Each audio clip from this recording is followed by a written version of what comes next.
დამცავებმა დიდი ოდენობით სუბოტექსი ამოიღეს. ნარკოტიკული საშუალების უკანონო შეძენა შენახვა გასაღების ფაქტზე წარსულში ნასამართლები ორი პირი დააკავეს. ქალბატონს ნარკოტიკული საშუალება შვედეთიდან ჩემბოდნი ტანსაცმელში ჩამალული შემოჰქონდა. ეჭვმიტანილი მამაკაცი კი ნარკოტის მისგან იძენდა.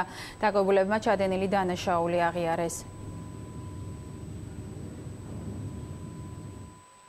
შრეკის ამოღებისას იქნა ამოღებული იქნა 31 წელი და 7 აგვისტოს სუბოტექსის ნათხი, რაც მე შევიძინე შვედეთში და ჩამოვიტანე საქართველოში, რის შედეგადაც ვახდენდი რეალიზაციას. ცენტრალური კრიმინალური პოლიციის დეპარტამენტის თანამშრომლებმა დიდი ოდენობით ნარკოტიკული ნივთიერებების შეძენა შენახვა გასაღების ფაქტზე ორი პირი დააკავეს.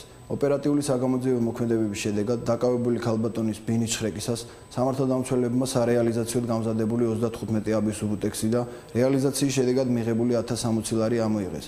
ასევე გამოძიებით დადგინდა, რომ დაკავებული მამაკაცი ნარკოტიკების აქტიური მომხმარებელია. მისი შრეკისას სამართალდამცველებმა 4 აბის სუბოტექსი და აბის 1 ნატეხი ამოიღეს. დაკავებულებმა დანაშაული აღიარეს.